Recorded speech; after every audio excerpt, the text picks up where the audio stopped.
Assalamualaikum warahmatullahi wabarakatuh. Halo semuanya, perkenalkan nama aku Reva Ardika, biasa dipanggil Koko. Aku dari Prodi D4 Manajemen Keuangan Negara. Dalam video kali ini aku bakal ngebahas soal UAS Mankeu nomor 2 berkaitan dengan chapter 14, materinya itu WACC.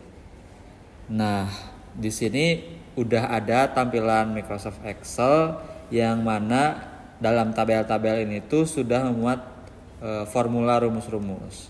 Seperti biasa, kita di sini hanya mengisi tabel yang hanya berwarna kuning saja. Jadi selain warna kuning itu gak perlu diubah karena sudah sesuai rumus-rumusnya. Oke, tanpa berlama-lama, simak yuk. Nah, kita langsung saja ke pembahasannya. Di sini kita bisa baca soalnya bahwa si perusahaan PT Cinderella ini tuh mempunyai struktur modal dari dua kategori ya, terdiri dua kategori secara garis besarnya, yaitu liabilities dan di sini ada equity-nya. Nah, untuk liabilities-nya ini ada bond dan loan atau utang jangka panjang. Nah, untuk di equity-nya ini ada berupa saham biasa. Oke.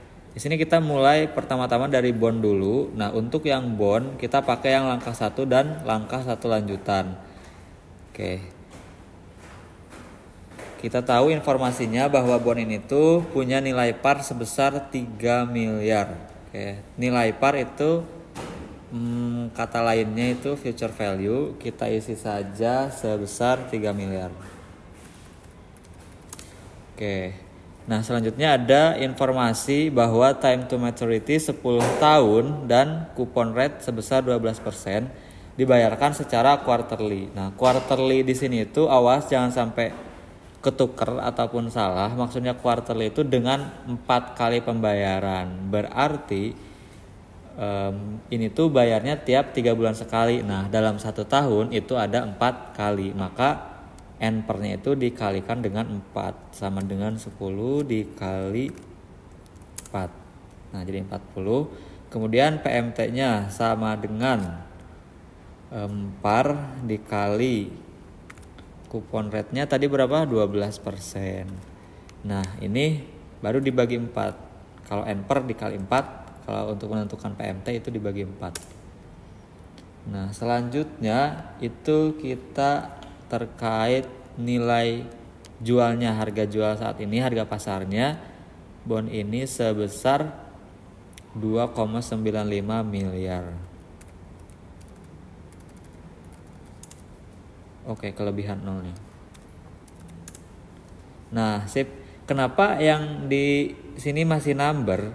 Nah, yang ini masih number. Kita perhatikan note-nya. Nilai present value itu wajib minus. Contoh di sini kan negatif 10.000. Nah, di sini kita belum dikasih tanda minus, ya tinggal dikasih aja.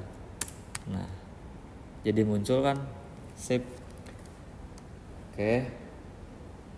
Oh, di sini yang kolom kuning masih ada yang kosong nih, teksnya pajak. Oke. Pajaknya berapa ya? Oh, di sini nih, di hampir kalimat terakhir lah ya, di akhir-akhir ini. Sebesar 25%. Kita isi.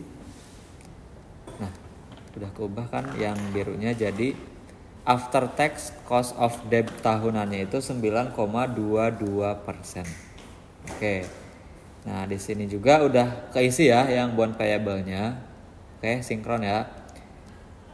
Oke, selanjutnya kita masuk ke yang liabilities kedua. Di sini ada utang jangka panjang, pinjaman bank atau loan. Nah, ada Bank BCA sama Bank BRI. Pinjamannya berapa sih perusahaan Cinderella ini? Oh, ternyata 500 juta. Oke, kita isi di sini 500 mana. 500 juta. Kan di sini nggak ada keterangan book value atau market value ya. Tapi kalau misalnya ada keterangan pembandingan antara book value dan market value, kita pilih yang market value-nya saja. Tapi karena di sini nggak ada keterangan rincinya, maka ya udah anggap sajalah ini book value ya, si 500 jutanya.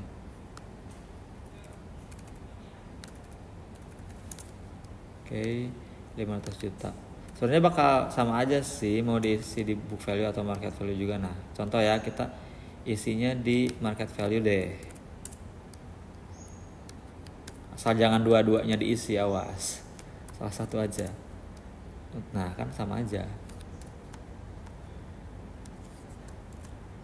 Oke, kalau yang BRI, BCA berapa persen katanya tadi? BCA itu 7% untuk 5 tahun. Oke, 7% di sini. Loh, 7% tadi tulis di mana? Di sini loh. Nah, 7%. Kok 700?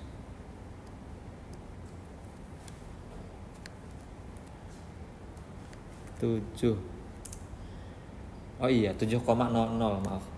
Ini sip, 7%.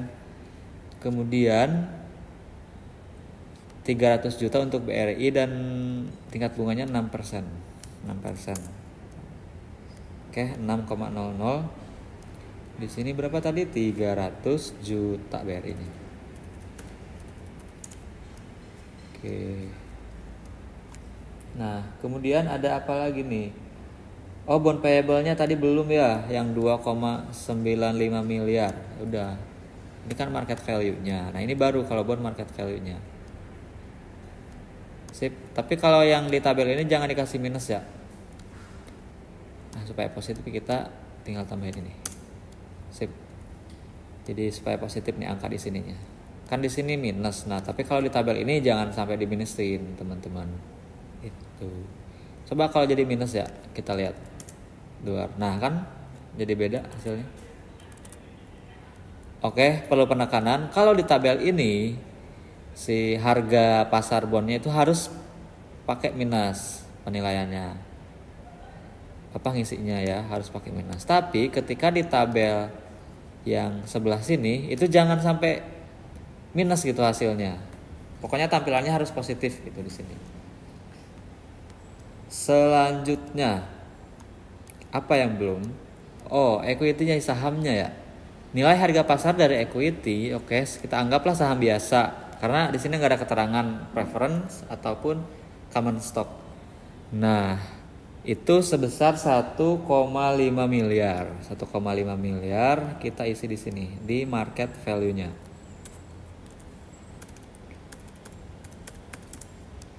Oke, udah terisi.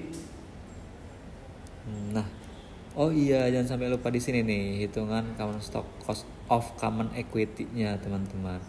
Risk free rate ini tuh biasanya itu surat utang negara atau obligasi negara lah ya.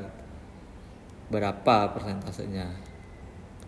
Sini berapa katanya obligasi pemerintah? Nah, 6,5%. Kemudian betanya berapa? Betanya sebesar 0,95. Kemudian market rate-nya itu sebesar 14% ya kan? Iya dong, 14. Nah, di sini 14%. Jadi 13,63 cost of common equity-nya. Kita lihat hasil WACC-nya berapa? Nah, hasil WACC-nya adalah 10,08. Kita cross check lagi gitu kan. Siapa tahu ada yang belum benar gitu ya. Oke. Ini udah benar belum? Nah kan awas, di sini tax rate-nya masih kosong, pantesan.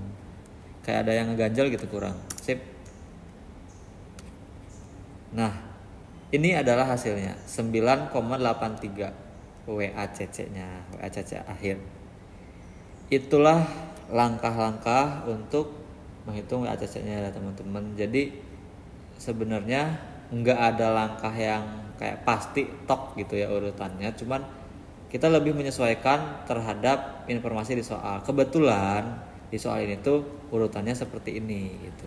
Kalian misalnya mau ngerjain yang CAPM dulu, yang common stock boleh, mau yang bond dulu boleh, ataupun mau yang si loan dulu boleh. Tapi tadi kenapa dibikin gini? Ini aku nyesuaiin soalnya jadi supaya runtut aja gitu, supaya enak ngebahasnya. Oke, supaya agak pusing juga. Oke, sekian untuk pembahasan soal nomor 2 UAS manajemen keuangan ini. Semoga dapat dipahami dan semoga kita menambah wawasan. Oke, terima kasih atas atensinya. Wassalamualaikum warahmatullahi wabarakatuh.